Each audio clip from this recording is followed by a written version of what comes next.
The story begins with a hardcore gamer named Kanishi, who has just finished a game that took him a full 3 years to complete. After clearing it, he leans back in his chair and lets out a sigh, thinking about how boring and disappointing the game actually was. Despite the long time it took, it never truly challenged him. What Kanishi really wants is a game that will push him to his limits, something so difficult that it would take him at least 10 years to beat. He wants a real challenge, not something he can clear with enough patience. With that in mind, Kanishi immediately starts searching for his next game. He scrolls through different titles, reviews, and recommendations, but nothing catches his interest. Suddenly, his computer screen glitches and flickers. Strange text appears on the screen, offering him a game that never ends and is set in a fantasy world filled with magic. Kanishi's eyes widen in excitement. He has never heard of a game that never ends before, and the idea alone gets his heart racing. Without hesitation, he clicks on it. He is then asked to select the difficulty level. The options range from easy mode to hard mode, which already seems standard and uninteresting to him. However, as he scrolls down further, he notices an extra option at the bottom called Hell Mode. This is something he has never seen in any game before. His excitement skyrockets as he realizes that this might finally be the challenge he has been looking for. Without a second thought, he selects Hell Mode. Next, he chooses the Summoner class and confidently clicks the Start button. The moment he does, something strange happens.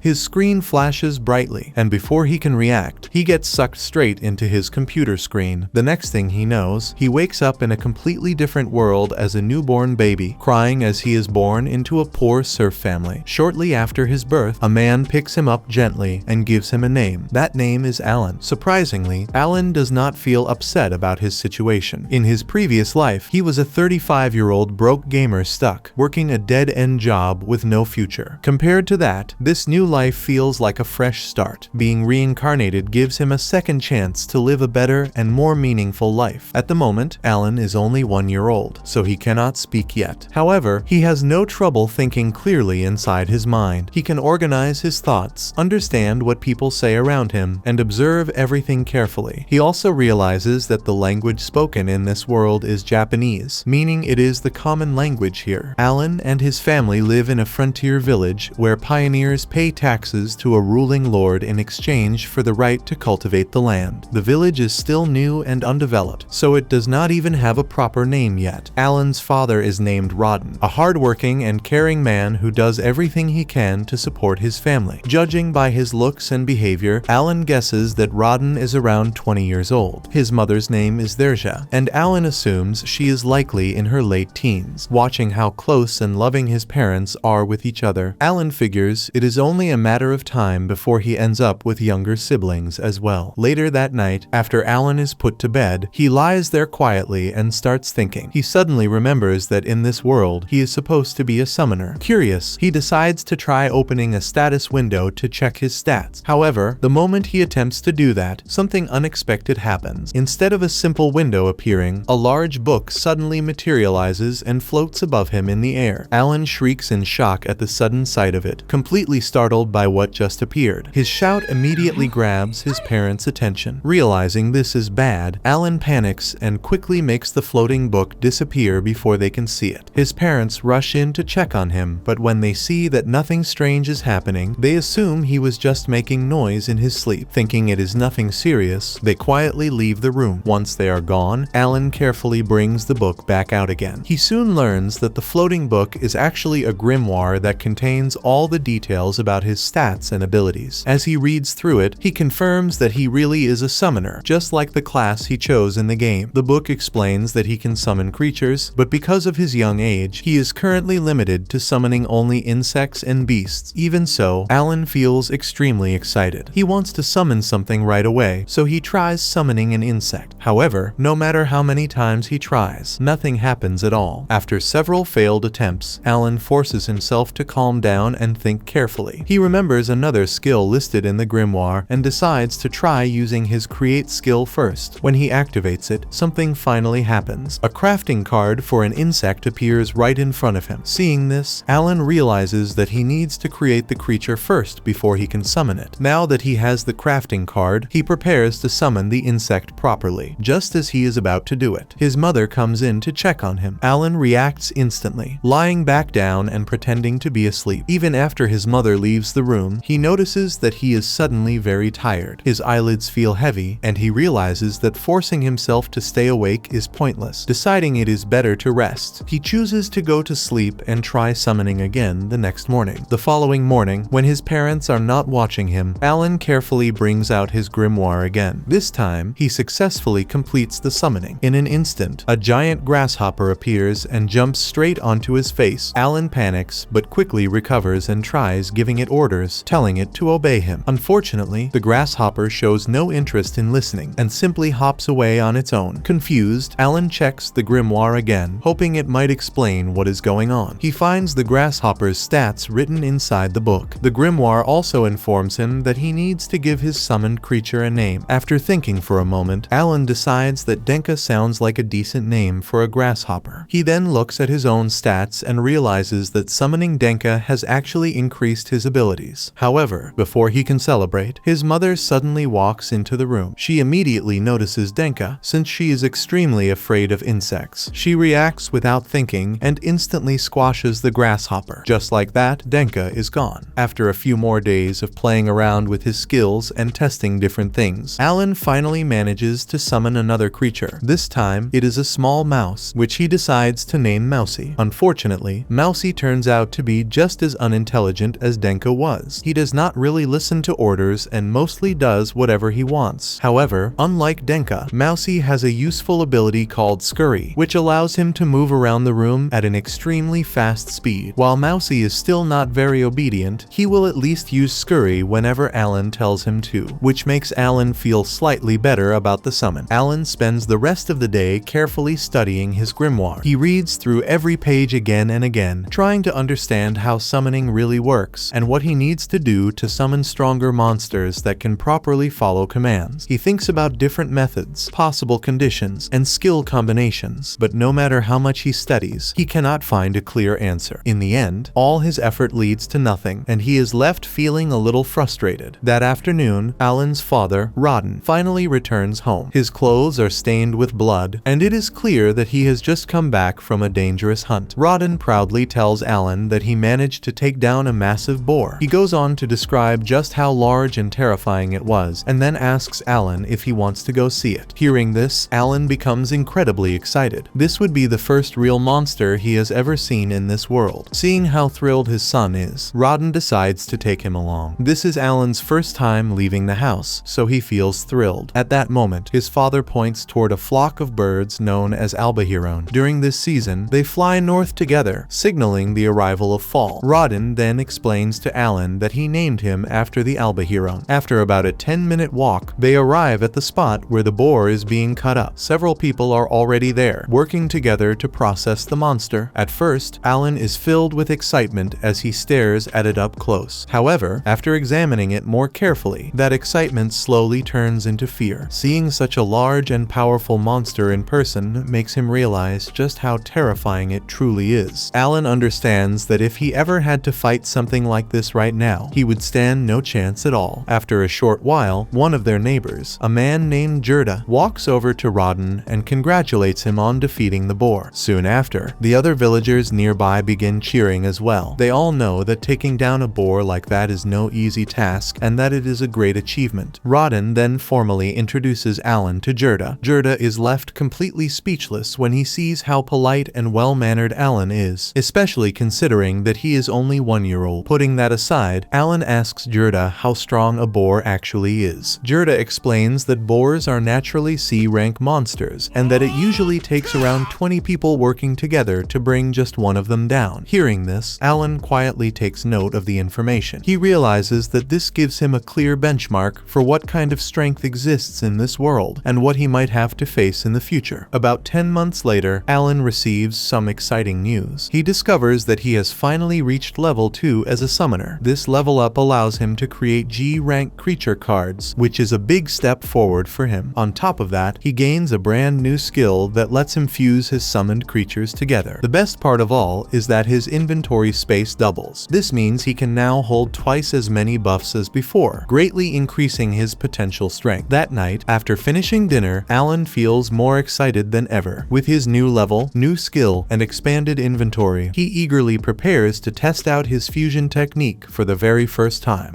But Alan soon ends up feeling disappointed when he realizes that he still cannot use his fusion technique on his cards, even when his MP is completely full. No matter how hard he tries or how carefully he follows the process, the fusion simply does not activate. This frustrates him, but he understands that he is still too young and not strong enough yet. Time passes, and by the time Alan turns 3 years old, he has made clear and noticeable progress on his path as a summoner. After many attempts and much practice, he finally succeeds in using his fusion technique on several of his cards. Through this process, he manages to craft a bird card, and the bird he summons from it is named Chappie. Chappie has a special ability called voice mimicry, which allows him to perfectly imitate anything Alan says. When Alan hears Chappie copy his voice, he immediately realizes how useful this ability could be. He imagines using it to confuse enemies, lure monsters into traps, or create distractions during battle. As Alan looks at everything he has learned so far, he feels satisfied with how deep and complex this world is. He honestly admits to himself that this world feels like the peak of hardcore gaming, far beyond anything he ever experienced in his previous life. By the time it reaches 3 o'clock in the afternoon, one of Alan's friends, a girl named Krina, comes over for a playdate. As usual, they start playing knights and sword fighting with wooden sticks. At first, Alan underestimates her, thinking that winning will be easy for him. However, to his surprise, Krina is much faster and more agile than he expected. She moves quickly, dodges his attacks, and strikes back before he can react. Alan struggles to keep up with her pace, and before he realizes it, he ends up losing the fight. By the end of the day, Alan is completely worn out and beaten badly by Krina. His body aches and his pride is bruised, but instead of feeling discouraged, he quietly vows to himself that he will become stronger before their next battle. That night, important news is revealed to the family. Derja announces that she is pregnant. Hearing this, Alan tells his father that he wants to help with harvesting the potatoes, since his mother will not be able to help as much anymore. Deep down, Alan knows he will be fine doing physical labor because he now has the stamina of a grown adult. However, his parents do not know that. They gently tell him that a child his age should not have to work and that he should focus on playing and having fun instead. They encourage him to keep spending time with Krina since they have noticed how happy he looks when they play nights together. They also mention that they are really looking forward to Alan's appraisal ceremony. Alan has no idea what that is, so Derja explains that when he turns 5 years old, there will be a divine ceremony to determine what kind of talent he possesses. They truly hope that Alan will receive a good talent, one that could finally free their family from life as serfs. A few months later, during the winter season, Alan accidentally forgets to put Denka away. Because of this, his mother suddenly sees the insect. Terrified, Derja slips and falls to the ground. When Rodden rushes in to check on her, Derja tells him that her water has broken and that the baby is coming. Krina happens to be nearby at the time, since she and Alan were having another playdate. Rodden quickly asks Krina to go get her parents because they have experience helping with childbirth. Not long after, Gerda and his wife, Matilda, arrive to help Derja. Matilda takes charge of the situation and prepares to deliver the baby. She immediately orders all the men out of the house, saying she needs privacy to work properly. The long night passes, and by the next morning, the boys wake up to the sound of a baby crying. They rush over and find that the baby has been safely delivered. Derja asks Rodden to name the child. Without thinking too deeply about it, Rodden decides to name him Mash. Derja instantly loves the name, but after thinking about it for a few seconds, she wonders if the name came from a monster. Rodden admits that it did, but Derja cannot deny that it sounds good. She starts laughing, and everyone else joins in. As they laugh together, Alan quietly watches them. Thinking back on everything, Alan realizes that he never truly understood why he was reincarnated in the first place. Aside from his desperate wish to play a hardcore game with terrible balance, he remembers how miserable and meaningless his old life felt and realizes that he is completely fine leaving it behind. In this new world, he feels free, unrestrained, and full of possibilities. More than anything else, he knows that this new family is the best part of his new life. He is not sure how he will do it yet, but Alan makes a silent promise to himself. No matter what it takes, he will free his family from the harsh life of being serfs. That was episode 1. Subscribe to not miss the next part and watch the next video on screen.